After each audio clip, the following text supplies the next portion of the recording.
Aneno kae ka wan gi min Jaki. Manyiek Mama Ida. Min Jaki. Min Jaki bi wuoyo ewi dhako wadu.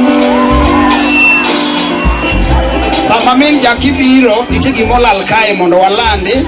Nitie bag marateng, laptop mang'eny nigi flower ma blue. Kato nitie poch marateng mabathe nigi shinings. Kinene kamoro to ikele ka. Sama min Jaki wuoyo na asante sana.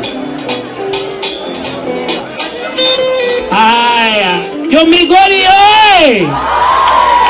Uwinjo ka gini dhi maber donge? Kamoro moda ng'ikore lakini jodolo weno donge? Ne jodolo opakru Yesu Ruodhwa. Yesu ber pile momiyo aneno ka untie ka.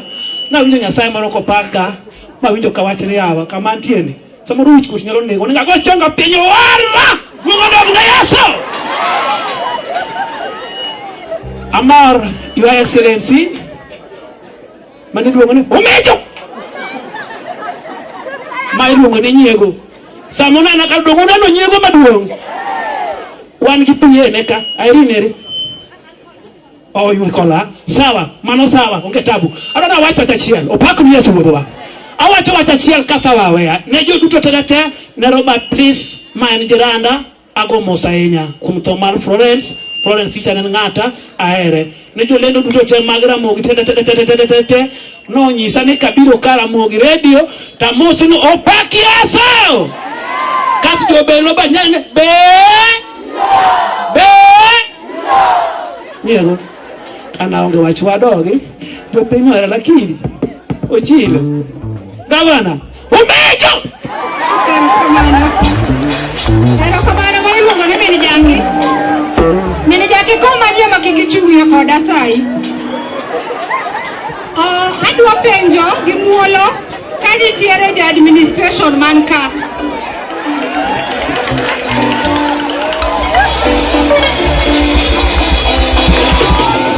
Jo administration man ka noulo ni korka chife, korka jok marwako simba moro amora man ka.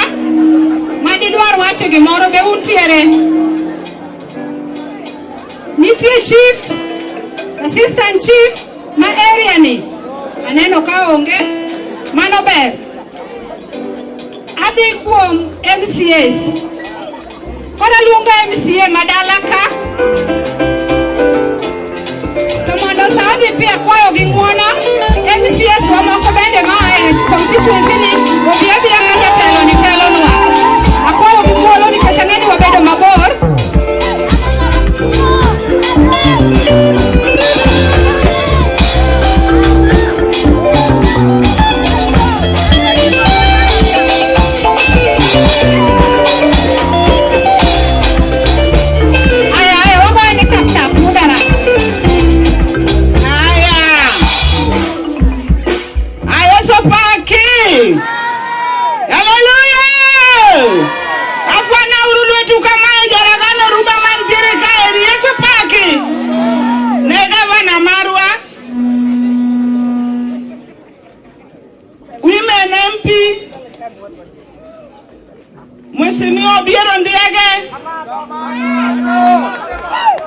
Executives from county government, bishops, anyiso ni Nyasaye ero Nyasaye maduong' makawuono osepake dalane. Mano Nyasaye manyalo miyo ng'ato dhi kode dalane. Ok abi wuoyo nikech an gi welo mobiro ka, kendo adwa miyo gi thuolo mondo mi ging'ere, giwuo kaso katieko to wawa gini. Nyasaye mondo gwedhna. Jolwembe Nyasaye timane kama. Vijana power. Wamama hai. Warembo mwa. Ginyinga niluonga ni Mheshimiwa Chris Kwenya, ana youth president Migori County. To an gi kwayo achiel. Youth rosane France ng'eny, koyo be ng'ich, akwayo pastor duto kotele gi Bishop Ambiyo. Dhiuru e got umi Robert nyako manyien, erokamano. Josuna untie. Ginyinga niluonga ni Mheshimiwa Ng'awa.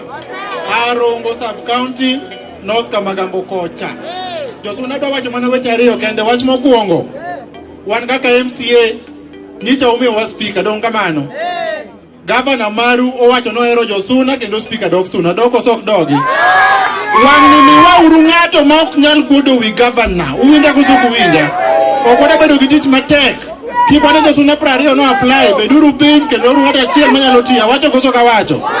Mogik.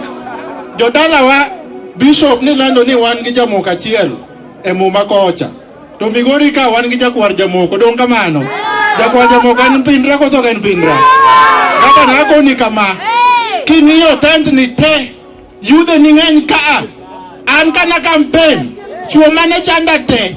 Nakelo yudhe omiyo joge gi kede. Dong kamano. Omiyo chuo machandika. Mondo gi wang'eyo yudhe ni ng'eny ka ma bende beyo. Orwa mondo wami joge gi kede. Inyalo nyathi chako chila yaka. Ero kamano. Untie Will Josuna West Mara iluongo ni Ruto Nyango ambe nominated MCA Matio Migori ka jodala wa mokwongo akelo rambirambi na mar lit gi kuyo ne pastor man ka chuor Florence Mosawewa kena kwai ni bed gi chuny more to moloyo ng'e Nyasachi mimakono. Mar ariyo aneno jotich Nyasaye ka te adwa kwayo uni siasa mar Migori ochung' marach. Waguru wako kaka jotich Nyasaye mondo mi ulen ne josiasa ma Migori obed gi luor e kind jowetegi kendo wati kaka jokaganda achiel. Omiyo adwa kwayo ni gavana wa Chila yako nuwayiere kendo ng'ato ka ng'ato nowuok mojo kuom kura ene jatendwa masani kendo wadwa kwayo ni wamiye uluor mawinjore go ero uru gavana.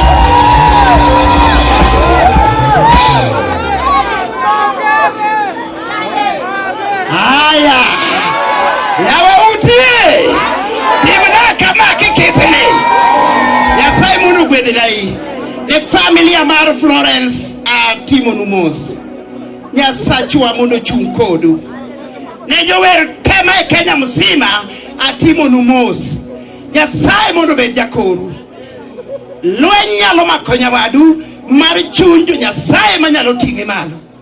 Paruru jowadu kung'iyo kaka ng'ato chalo to ulamo ne Nyasaye to uweyo kode Nyasaye nyalo gole lweny maduong'. Nyasaye mondo gwedhe nying Yesu. Pastere gi bisope agoyo nwero kamano kuom lamo no Chilo Kayako mobedo gavana. Kade ne ok lambu manusiko godo Ochilo ni doko obedo gavana.